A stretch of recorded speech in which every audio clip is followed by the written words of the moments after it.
قال اللہ تعالی یسقون من رحیق المختوم القرآن الرحیق المختوم رابطہ عالم اسلامی مکہ مکرمہ کے زیر اہتمام منعقدہ سیرت نگاری کے عالمی مقابلہ میں اول آنے والی عربی کتاب کا اردو ترجمہ و تصنیف مولانا صفی الرحمن مبارک پوری۔ جنگ احد میں فتح و شکست کا ایک تجزیہ۔ یہ ہے غزوہ احد اپنے تمام مراحل اور جملہ تفصیلات سمیت۔ اس غزوے کے انجام کے بارے میں بڑی طویل بحثیں کی گئی ہیں کہ آیا اسے مسلمانوں کی شکست سے تعبیر کیا جائے یا نہیں۔ جہاں تک حقائق کا تعلق ہے تو اس میں شبہ نہیں کہ جنگ کے دوسرے راؤنڈ میں مشرکین کو برتری حاصل تھی اور میدان جنگ انہی کے ہاتھ تھا۔ جانی نقصان بھی مسلمانوں ہی کا زیادہ ہوا اور زیادہ خوفناک شکل میں ہوا، اور مسلمانوں کا کم از کم ایک گروہ یقیناً شکست کھا کر بھاگا اور جنگ کی رفتار مکی لشکر کے حق میں رہی۔ لیکن اس کے باوجود بعض امور ایسے ہیں جن کی بنا پر ہم اسے مشرکین کی فتح سے تعبیر نہیں کر سکتے۔ ایک تو یہی بات قطعی طور پر معلوم ہے کہ مکی لشکر مسلمانوں کے کیمپ پر قابض نہیں ہو سکا تھا، اور مدنی لشکر کے بڑے حصے نے سخت اتھل پتھل اور بدنظمی کے باوجود فرار نہیں اختیار کیا تھا، بلکہ انتہائی دلیری سے لڑتے ہوئے اپنے سپہ سالار کے پاس جمع ہو گیا تھا۔ نیز مسلمانوں کا پلہ اس حد تک ہلکا نہیں ہوا تھا کہ مکی لشکر ان کا تعاقب کرتا۔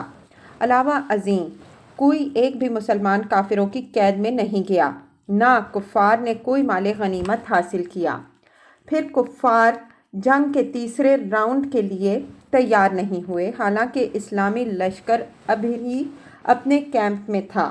علاوہ ازیں کفار نے میدان جنگ میں 1 یا 2 یا 3 دن قیام نہیں کیا، حالانکہ اس زمانے میں فاتحین کا یہی دستور تھا اور فتح کی یہ ایک نہایت ضروری علامت تھی۔ مگر کفار نے فوراً واپسی کی راہ اختیار کی اور مسلمانوں سے پہلے ہی میدان جنگ خالی کر دیا۔ نیز انہیں بچے قید کرنے اور مال لوٹنے کے لیے مدینے میں داخل ہونے کی جرأت نہ ہوئی، حالانکہ یہ شہر چند ہی قدم کے فاصلے پر تھا اور فوج سے تمام طور پر خالی اور ایک دم کھلا پڑا تھا اور راستے میں کوئی رکاوٹ نہ تھی۔ ان ساری باتوں کا ماحصل یہ ہے کہ قریش کو زیادہ سے زیادہ صرف یہ حاصل ہوا کہ انہوں نے ایک وقتی موقع سے فائدہ اٹھا کر مسلمانوں کو ذرا سخت قسم کی ضیق پہنچا دی، ورنہ اسلامی لشکر کو نرغے میں لینے کے بعد اسے کلی طور پر قتل یا قید کر لینے کا جو فائدہ انہیں جنگی نقطۂ نظر سے لازماً حاصل ہونا چاہیے تھا، اس میں وہ ناکام رہے، اور اسلامی لشکر قدرے بڑے خسارے کے باوجود نرغہ توڑ کر نکل گیا، اور اس طرح کا خسارہ تو بہت سی دفعہ خود فاتحین کو برداشت کرنا پڑتا ہے۔ اس لیے اس معاملے کو مشرکین کی فتح سے تعبیر نہیں کیا جا سکتا، بلکہ واپسی کے لیے ابو سفیان کی عجلت اس بات کی غماز ہے کہ اسے خطرہ تھا کہ اگر جنگ کا تیسرا دور شروع ہو گیا تو اس کا لشکر سخت تباہی اور شکست سے دوچار ہو جائے گا۔ اس بات کی مزید تائید ابو سفیان کے اس موقف سے ہوتی ہے جو اس نے غزوہ حمراء الاسد کے تئیں اختیار کیا تھا۔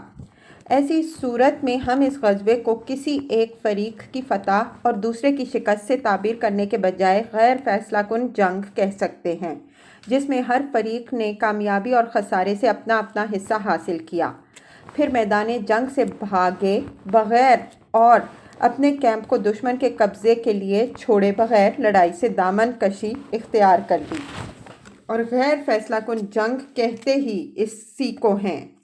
اسی جانب اللہ تعالیٰ کے اس ارشاد میں بھی اشارات نکلتا ہے۔ وَلَا تَهِنُوا فِي ابْتِغَاءِ الْقَوْمِ إِن تَكُونُوا تَعْلَمُونَ فَإِنَّهُمْ يَعْلَمُونَ كَمَا تَعْلَمُونَ وَتَرْجُونَ مِنَ اللَّهِ مَا لَا يَرْجُونَ۔ قوم مشرکین کے تعاقب میں ڈھیلے نہ پڑو، اگر تم الم محسوس کر رہے ہو تو تمہاری طرح ہی وہ بھی الم محسوس کر رہے ہیں، اور تم لوگ اللہ سے اس چیز کی امید رکھتے ہو جس کی امید وہ نہیں رکھتے۔ اس آیت میں اللہ تعالیٰ نے ضرر پہنچانے اور ضرر محسوس کرنے میں ایک لشکر کو دوسرے لشکر سے تشبیہ دی ہے، جس کا مفاد یہ ہے کہ دونوں فریق کے موقف متماثل تھے اور دونوں فریق اس حالت میں واپس ہوئے کہ کوئی بھی غالب نہ تھا۔ اس غزوے پر قرآن کا تبصرہ۔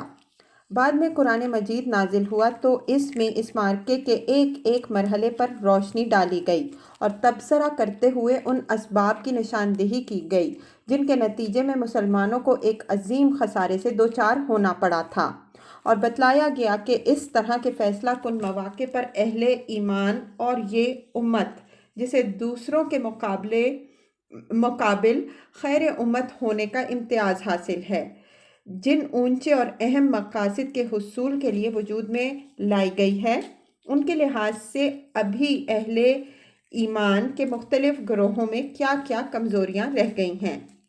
اسی طرح قرآن مجید نے منافقین کے موقف کا ذکر کرتے ہوئے ان کی حقیقت بے نقاب کی، ان کے سینوں میں خدا اور رسول کے خلاف چھپی ہوئی عداوت کا پردہ فاش کیا اور سادہ لوح مسلمانوں میں ان منافقین اور ان کے بھائی یہود نے جو وسوسے پھیلا رکھے تھے ان کا ازالہ فرمایا اور ان قابل ستائش حکمتوں اور مقاصد کی طرف اشارہ فرمایا جو اس معرکے کا حاصل تھیں۔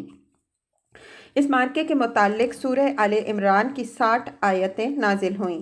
سب سے پہلے معرکے کے ابتدائی مرحلے کا ذکر کیا گیا، ارشاد ہوا وَإِذْ غَدَوْتَ مِنْ أَهْلِكَ تُبَوِّئُ الْمُؤْمِنِينَ مَقَاعِدَ لِلْقِتَالِ۔ یاد کرو جب تم اپنے گھر سے نکل کر میدان احد میں گئے اور وہاں مومنین کو قتال کے لیے جا بجا مقرر کر رہے تھے۔ پھر اخیر میں اس معرکے کے نتائج اور حکمت پر ایک جامع روشنی ڈالی گئی، ارشاد ہوا مَا كَانَ اللَّهُ لِيَذَرَ الْمُؤْمِنِينَ عَلَى مَا أَنْتُمْ عَلَيْهِ حَتَّى يَمِيزَ الْخَبِيثَ مِنَ الطَّيِّبِ وَمَا كَانَ اللَّهُ لِيُطْلِعَكُمْ عَلَى الْغَيْبِ وَلَكِنَّ اللَّهَ يَجْتَبِي مِن رُّسُلِهِ مَن يَشَاءُ فَآمِنُوا بِاللَّهِ وَرُسُلِهِ وَإِن تُؤْمِنُوا وَتَتَّقُوا فَلَكُمْ أَجْرٌ عَظِيمٌ۔ ایسا نہیں ہو سکتا کہ اللہ مومنین کو اسی حالت پر چھوڑ دے جس پر تم لوگ ہو یہاں تک کہ خبیث کو پاکیزہ سے الگ کر دے، اور ایسا نہیں ہو سکتا کہ اللہ تمہیں غیب پر مطلع کرے، لیکن وہ اپنے پیغمبروں میں سے جسے چاہتا ہے منتخب کر لیتا ہے۔ پس اللہ اور اس کے رسولوں پر ایمان لاؤ، اور اگر تم ایمان لائے اور تقوی اختیار کیا تو تمہارے لیے بڑا اجر ہے۔ غزوے میں کار فرما خدائی مقاصد اور حکمتیں۔ علامہ ابن قیم نے اس عنوان پر بہت تفصیل سے لکھا ہے۔ حافظ ابن حجر رحمہ اللہ فرماتے ہیں، علماء نے کہا ہے کہ غزوہ احد اور اس کے اندر مسلمانوں کو پیش آنے والی ذکر میں بڑی عظیم ربانی حکمتیں اور فوائد تھے۔ مثلاً مسلمانوں کو معصیت کے برے انجام اور ارتکاب نہیں کی نحوست سے آگاہ کرنا، کیونکہ تیر اندازوں کو اپنے مرکز پر ڈٹے رہنے کا جو حکم رسول اللہ صلی اللہ علیہ وسلم نے دیا تھا، انہوں نے اس کی خلاف ورزی کرتے ہوئے مرکز چھوڑ دیا تھا اور اسی وجہ سے ذکر اٹھانی پڑی تھی۔ ایک حکمت پیغمبروں کی اس سنت کا اظہار تھا کہ پہلے وہ ابتلاء میں ڈالے جاتے ہیں، پھر انجام کار انہیں کو کامیابی ملتی ہے، اور اس میں یہ حکمت پوشیدہ ہے کہ اگر انہیں ہمیشہ کامیابی ہی کامیابی حاصل ہو تو اہل ایمان کی صفوں میں وہ لوگ بھی گھس آئیں گے جو صاحب ایمان نہیں ہیں، پھر صادق و کاذب میں تمیز نہ ہو سکے گی، اور اگر ہمیشہ شکست ہی شکست سے دوچار ہوں تو ان کی بعثت کا مقصد ہی پورا نہ ہو سکے گا۔ اس لیے حکمت کا تقاضا یہی ہے کہ دونوں صورتیں پیش آئیں تاکہ صادق و کاذب میں تمیز ہو جائے، کیونکہ منافقین کا نفاق مسلمانوں سے پوشیدہ تھا۔ جب یہ واقعہ پیش آیا اور اہل نفاق نے اپنے قول و فعل کا اظہار کیا تو اشارہ صراحت میں بدل گیا اور مسلمانوں کو معلوم ہو گیا کہ خود ان کے اپنے گھروں کے اندر بھی ان کے دشمن موجود ہیں۔ اس لیے مسلمان ان سے نمٹنے کے لیے مستعد اور ان کی طرف سے محتاط ہو گئے۔ ایک حکمت یہ بھی تھی کہ بعض مقامات پر مدد کی آمد میں تاخیر سے خاکساری پیدا ہوتی ہے اور نفس کا غرور ٹوٹتا ہے، چنانچہ جب اہل ایمان ابتلا سے دوچار ہوئے تو انہوں نے صبر سے کام لیا، البتہ منافقین میں آہوزاری مچ گئی۔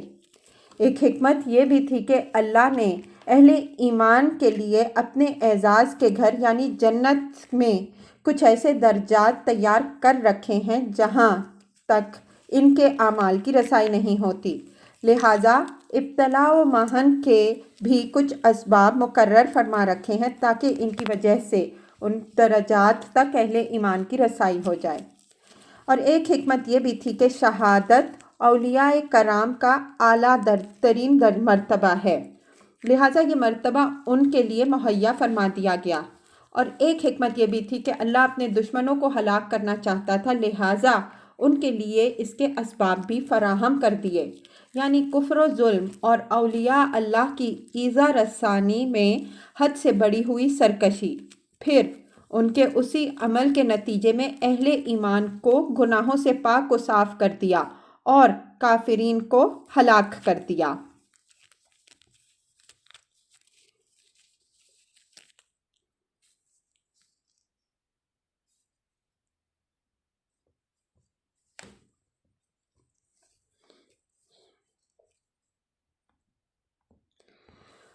احد کے بعد کی فوجی مہمات۔ مسلمانوں کی شہرت اور ساکھ پر احد کی ناکامی کا بہت برا اثر پڑا۔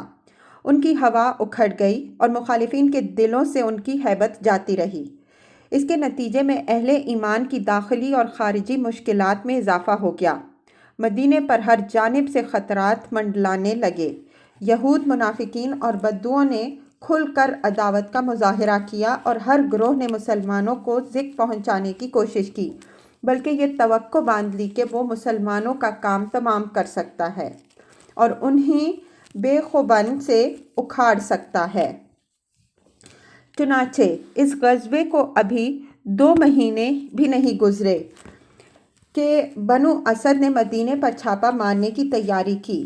پھر صفر سن 4 ہجری میں عدل اور قارہ کے قبائل نے ایک ایسی مکارانہ چال چلی کہ 10 صحابہ کرام رضی اللہ عنہم اجمعین کو جام شہادت نوش کرنا پڑا، اور ٹھیک اسی مہینے میں رئیس بنو عامر نے اسی طرح ایک دغا بازی کے ذریعے 70 صحابہ کرام رضی اللہ عنہم اجمعین کو شہادت سے ہمکنار کرایا۔ یہ حادثہ بئر ممونہ کے نام سے معروف ہے۔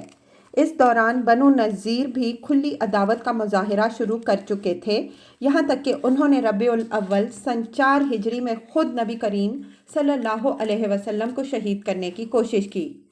ادھر بنو غطفان کی جرت اس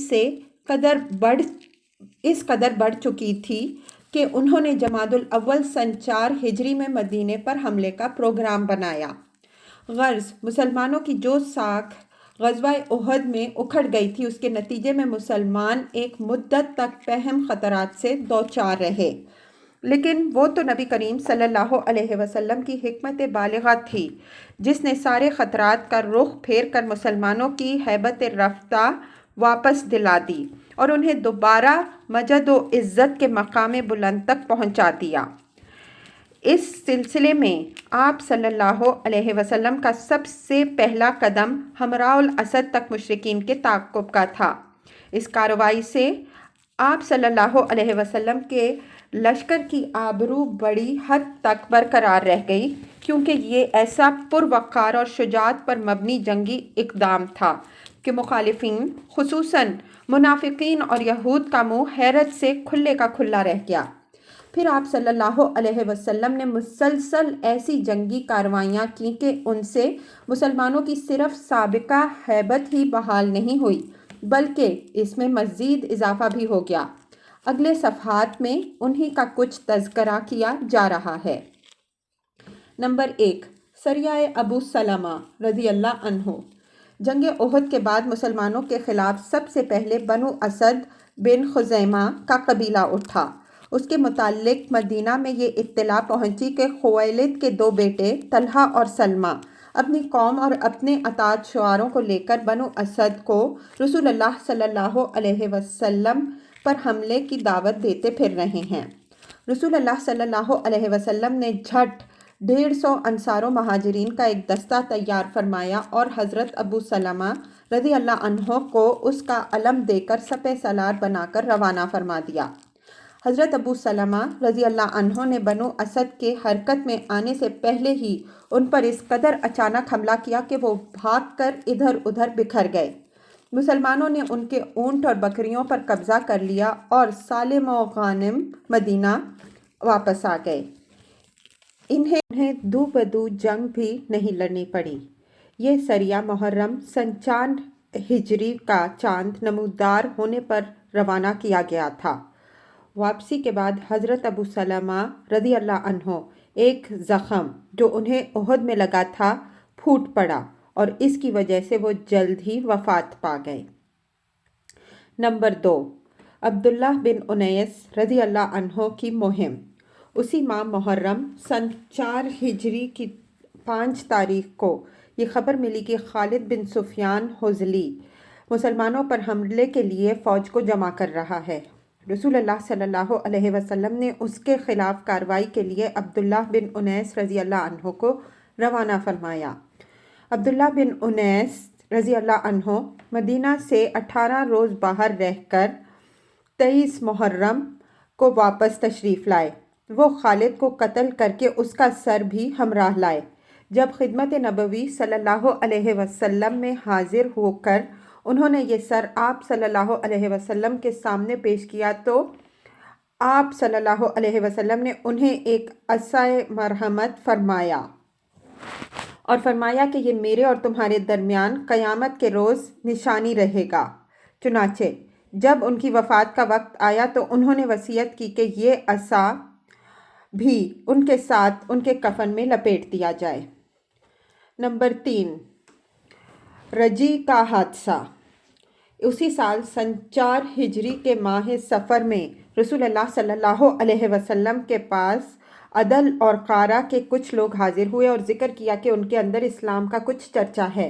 لہٰذا آپ صلی اللہ علیہ وسلم نے ان کے ہمراہ کچھ لوگوں کو دین سکھانے اور قرآن پڑھانے کے لیے روانہ فرما دیا۔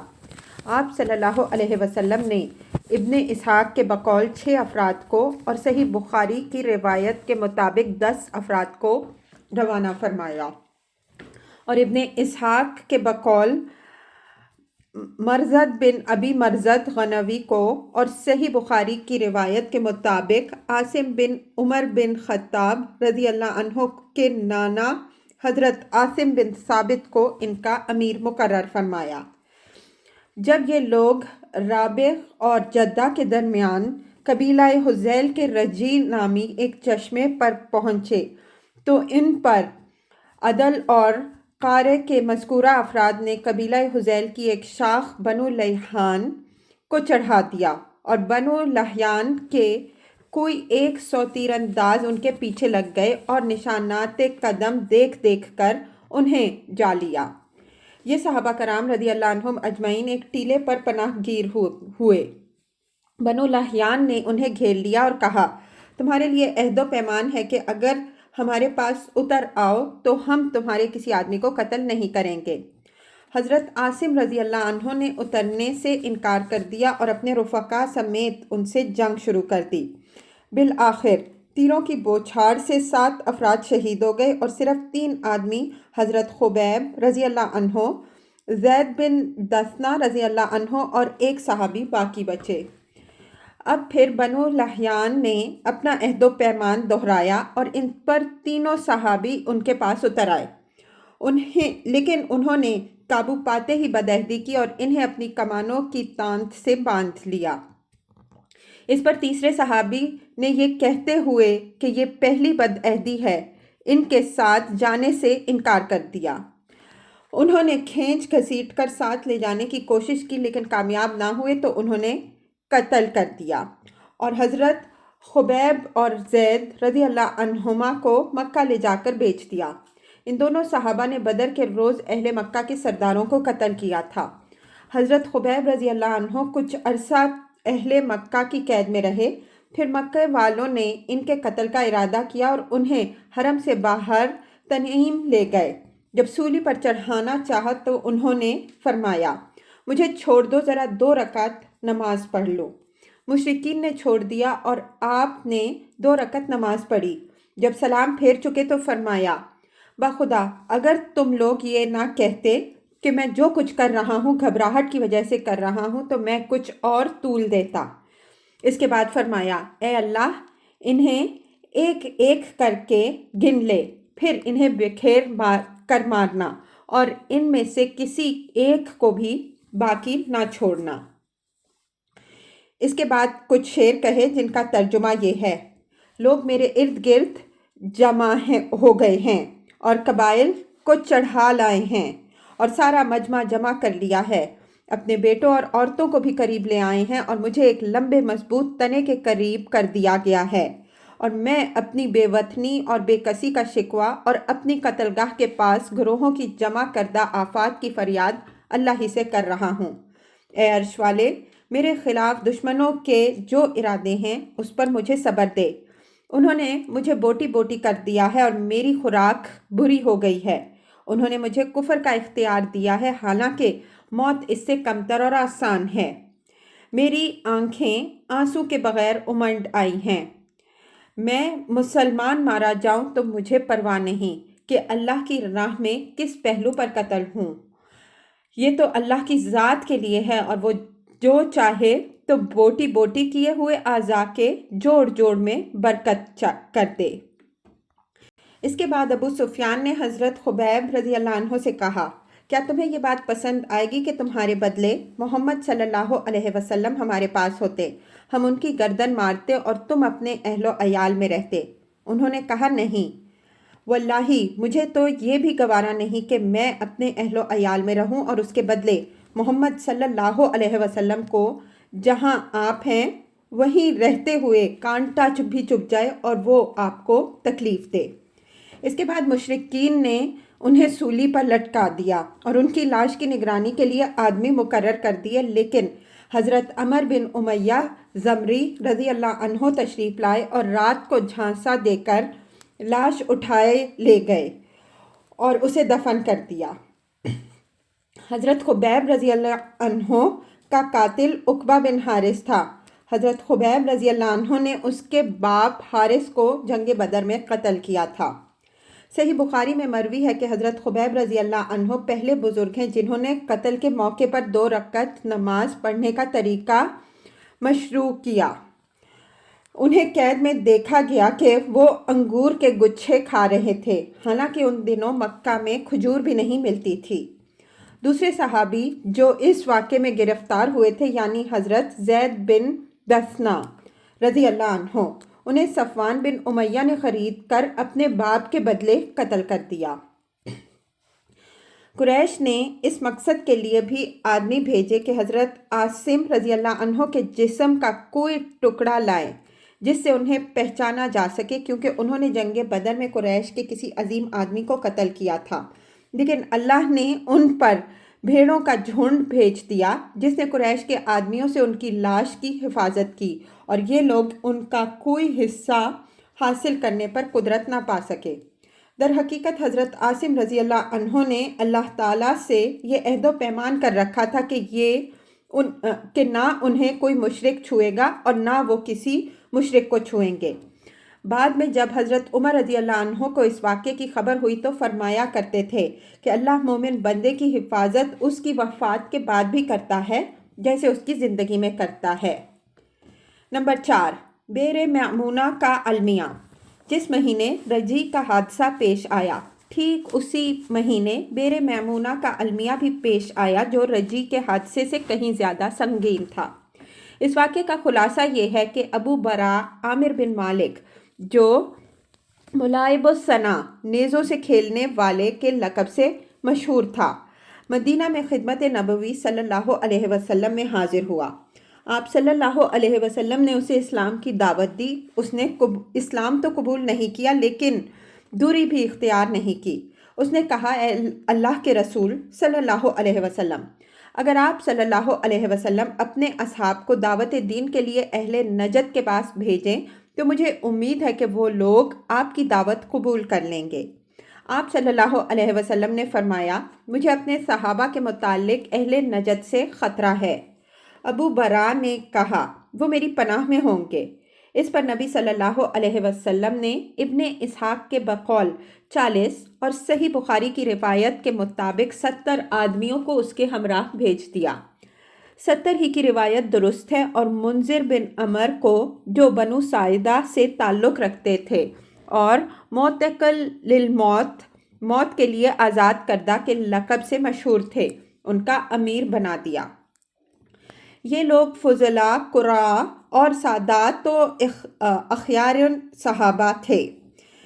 دن میں لکڑیاں کاٹ کر اس کے عوض اہل صفہ کے لیے غلہ خریدتے اور قرآن پڑھتے پڑھاتے، اور رات کو خدا کے حضور مناجات و نماز کے لیے کھڑے ہو جاتے۔ اس طرح چلتے چلاتے مامونہ کے کنویں پر جا پہنچے۔ یہ کنواں بنو عامر اور حرہ بنی سلیم کے درمیان ایک زمین میں واقع ہے۔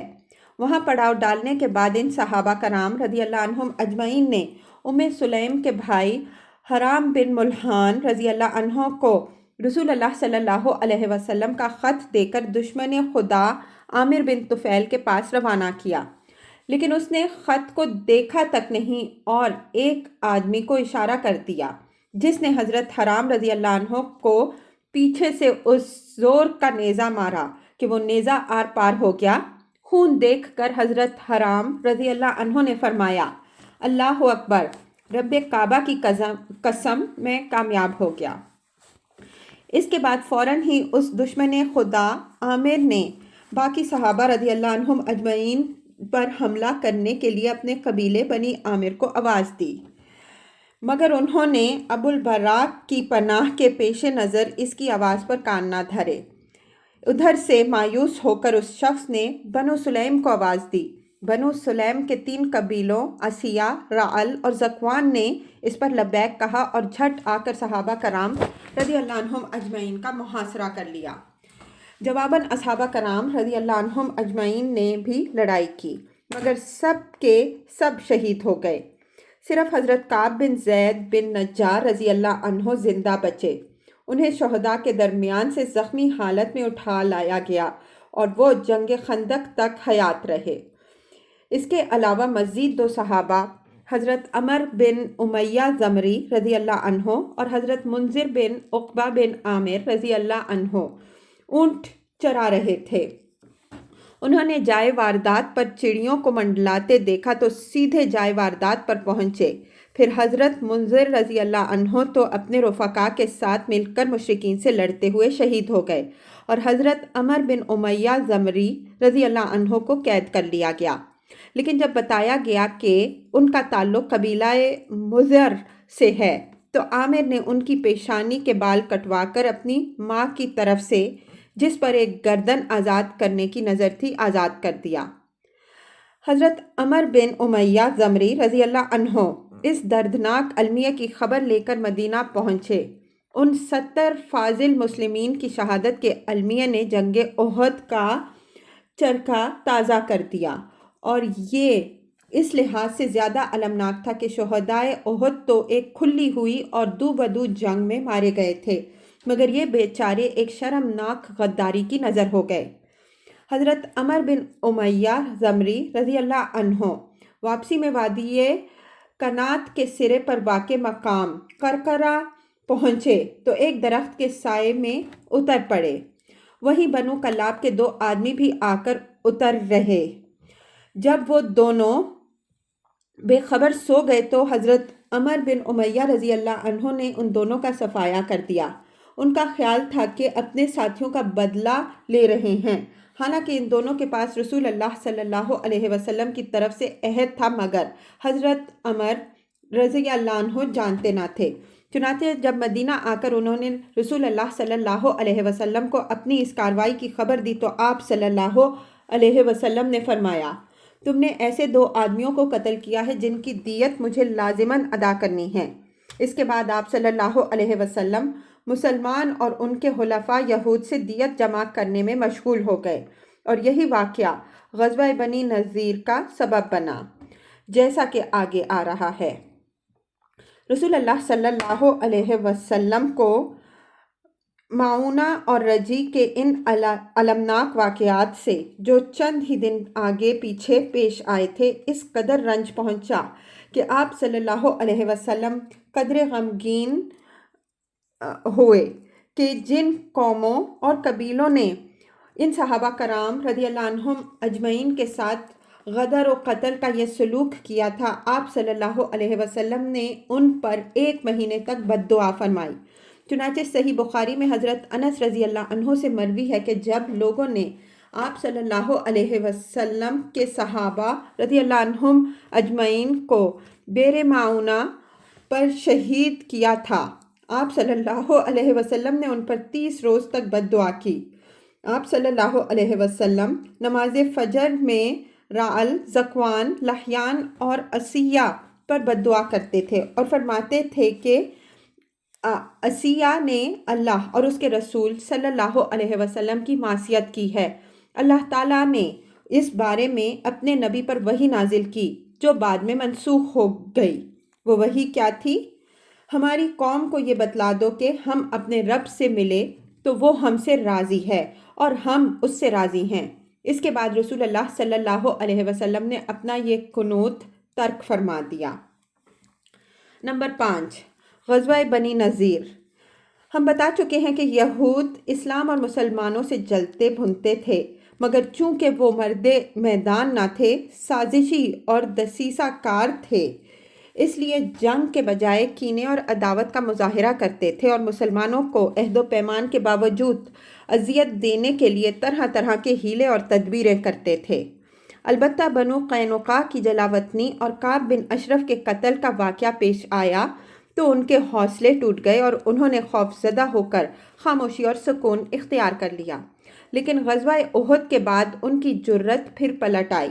انہوں نے کھلم کھلا عداوت و بدعہدی کی، مدینہ کے منافقین اور مکے کے مشرکین سے پس پردہ ساز باز کی اور مسلمانوں کے خلاف مشرکین کی حمایت میں کام کیا۔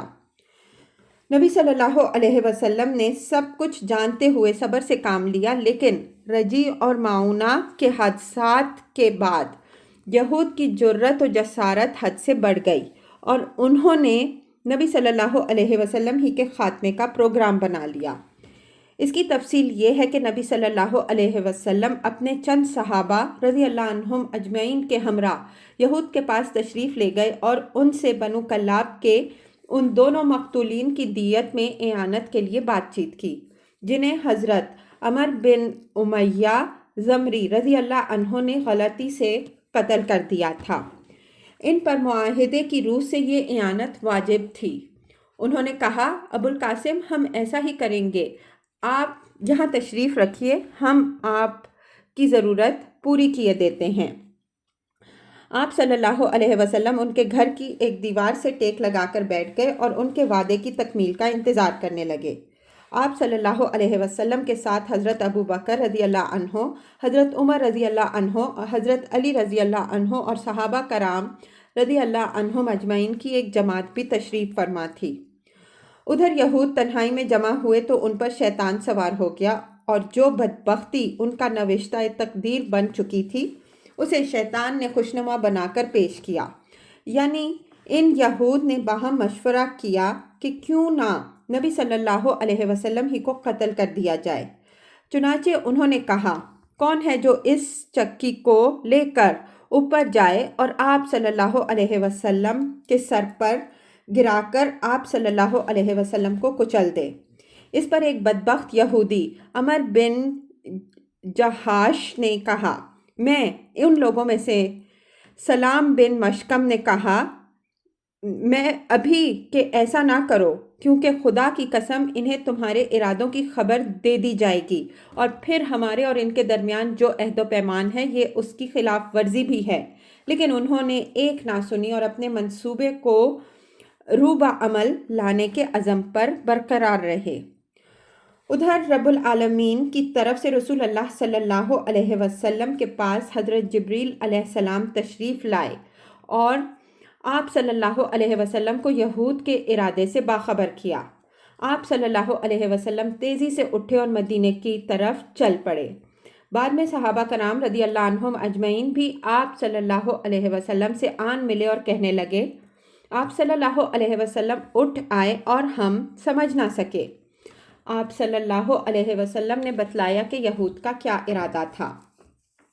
مدینہ واپس آ کر آپ صلی اللہ علیہ وسلم نے فوراً ہی محمد بن مسلمہ رضی اللہ عنہ کو بنی نذیر کے پاس روانہ فرمایا اور انہیں یہ نوٹس دیا کہ تم لوگ مدینے سے نکل جاؤ، اب یہاں میرے ساتھ نہیں رہ سکتے، تمہیں 10 دن کی مہلت دی جاتی ہے، اس کے بعد جو شخص پایا جائے گا اس کی گردن مار دی جائے گی۔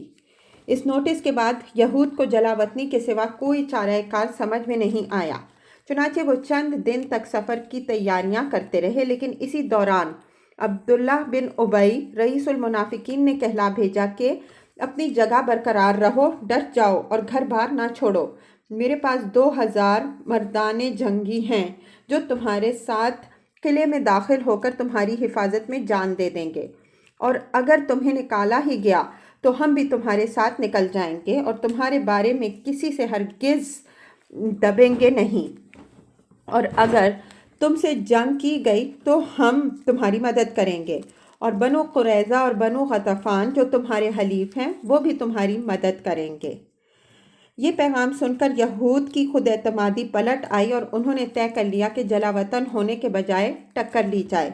ان کے سردار حیی بن اخطب کو توقع تھی کہ رأس المنافقین نے جو کچھ کہا ہے وہ پورا کرے گا، اس لیے اس نے رسول اللہ صلی اللہ علیہ وسلم کے پاس جوابی پیغام بھیج دیا کہ ہم اپنے دیار سے نہیں نکلتے، آپ صلی اللہ علیہ وسلم کو جو کرنا ہے کر لیں۔ اس میں شبہ نہیں کہ مسلمانوں کے لحاظ سے یہ صورتحال نازک تھی، کیونکہ ان کے لیے اپنی تاریخ کے اس نازک اور پیچیدہ موڑ پر دشمنوں سے ٹکراؤ کچھ زیادہ مفید و مناسب نہ تھا، انجام خطرناک ہو سکتا تھا۔ آپ صلی اللہ علیہ وسلم دیکھ ہی رہے تھے کہ سارا عرب مسلمانوں کے خلاف تھا اور مسلمانوں کے 2 تبلیغی وفود نہایت بے دردی سے تہہ تیغ کیے جا چکے تھے، پھر بنی نذیر کے یہود اتنے طاقتور تھے کہ ان کا ہتھیار ڈالنا آسان نہ تھا، اور ان سے جنگ مول لینے میں طرح طرح کے خدشات تھے، مگر بیر معونہ کے المیہ سے پہلے اور اس کے بعد کے حالات نے جو نئی کروٹ لی تھی اس کی وجہ سے مسلمان قتل اور بد عہدی جیسے جرائم کے سلسلے میں زیادہ حساس ہو گئے تھے، اور ان جرائم کا ارتکاب کرنے والوں کے خلاف مسلمانوں کا جذبہ انتقام فزوں تر ہو گیا تھا۔ لہٰذا انہوں نے طے کر لیا کہ چونکہ بنی نذیر نے رسول اللہ صلی اللہ علیہ وسلم کے قتل کا پروگرام بنایا تھا، اس لیے ان سے بہرحال لڑنا ہے، خواہ ان کے نتائج جو بھی ہوں۔ چنانچہ جب رسول اللہ صلی اللہ علیہ وسلم کو حیی بن اخطب کا جوابی پیغام ملا تو آپ صلی اللہ علیہ وسلم اور صحابہ کرام رضی اللہ عنہم اجمعین نے کہا اللہ اکبر، اور پھر لڑائی کے لیے اٹھ کھڑے ہوئے، اور حضرت ابن ام مکتوم رضی اللہ عنہ کو مدینے کا انتظام سونپ کر بنو نذیر کے علاقے کی طرف روانہ ہو گئے۔ حضرت علی بن ابی طالب رضی اللہ عنہ کے ہاتھ میں علم تھا، بنو نذیر کے علاقے میں پہنچ کر ان کا محاصرہ کر لیا گیا۔ ادھر بنی نذیر نے اپنے قلعوں اور گھڑیوں میں پناہ لی اور قلعہ بند رہ کر فصیل سے تیر اور پتھر برساتے رہے۔ چونکہ کھجور کے باغات ان کے لیے سپر کا کام دے رہے تھے، اس لیے آپ صلی اللہ علیہ وسلم نے حکم دیا کہ ان درختوں کو کاٹ دیا جائے۔ اس کا ذکر قرآن میں اس طرح ہے، ما قطعتم من لینۃ او ترکتموها قائمۃ علی اصولها فبإذن اللہ ولیخزی الفاسقین۔ تم نے کھجور کے جو درخت کاٹے اور یا جنہیں اپنے تنوں پر کھڑا رہنے دیا، وہ سب اللہ ہی کے اذن سے تھا، اور ایسا اس لیے کیا گیا تھا تاکہ اللہ ان فاسقوں کو رسوا کرے۔ بہرحال جب ان کا محاصرہ کر لیا گیا تو بنو قریظہ ان سے الگ تھلگ رہے۔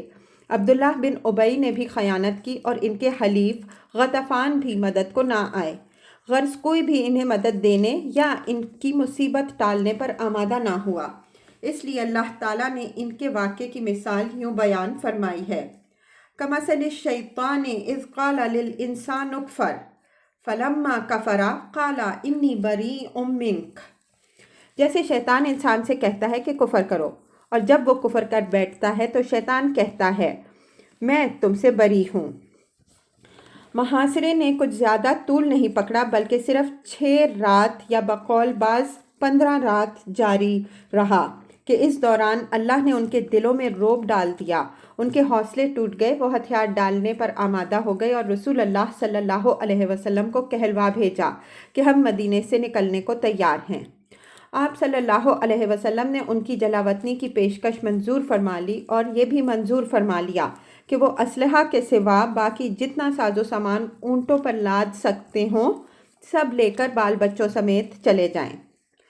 بنو نذیر نے اس منظوری کے بعد ہتھیار ڈال دیے اور اپنے ہاتھوں اپنے مکانات اجاڑ ڈالے تاکہ دروازے اور کھڑکیاں بھی لادے لے جائیں، بلکہ بعض نے تو چھت کی کڑیاں اور دیواروں کی کھونٹیاں بھی لادی دیں۔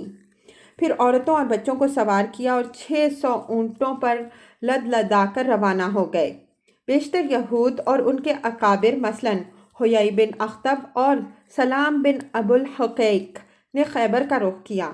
ایک جماعت ملک شام روانہ ہوئی، صرف 2 آدمیوں یعنی یامین بن عمر رضی اللہ عنہ اور ابو سعید بن وہب رضی اللہ عنہ نے اسلام قبول کیا، لہٰذا ان کے مال کو ہاتھ نہیں لگایا گیا۔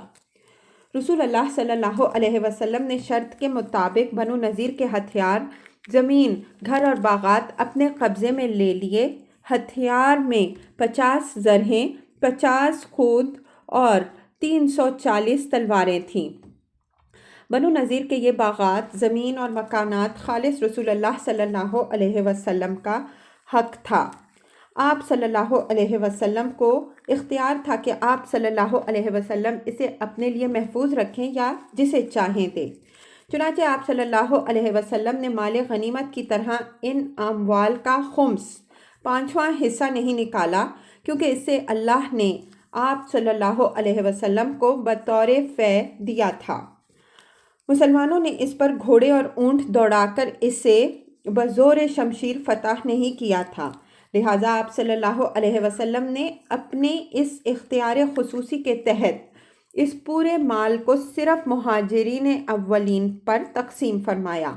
البتہ 2 انصاری صحابی یعنی ابو دجاجہ رضی اللہ عنہ اور سہل بن حنیف رضی اللہ عنہ کو ان کے فقر کے سبب اس میں سے کچھ عطا فرمایا۔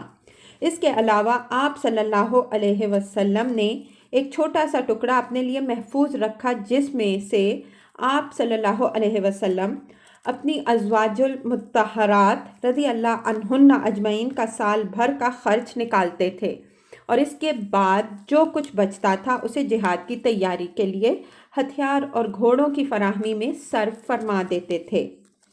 غزوہ بنی نذیر ربیع الاول سن 4 ہجری اگست 625 عیسوی میں پیش آیا، اور اللہ تعالیٰ نے اس تعلق سے پوری سورہ حشر نازل فرمائی، جس میں یہود کی جلاوطنی کا نقشہ کھینچتے ہوئے منافقین کے طرز عمل کا پردہ فاش کیا گیا ہے، اور مال فے کے احکام بیان فرماتے ہوئے مہاجرین و انصار کی مدح و ستائش کی گئی ہے، اور یہ بھی بتایا گیا ہے کہ جنگی مسالے کے پیش نظر دشمن کے درخت کاٹے جا سکتے ہیں اور ان میں آگ لگائی جا سکتی ہے۔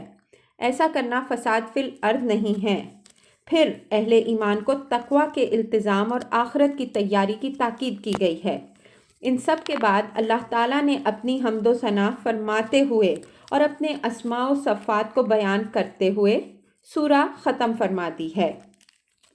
ابن عباس رضی اللہ عنہ اس سورہ حشر کے بارے میں فرمایا کرتے تھے کہ اسے سورہ بنی نذیر کہو۔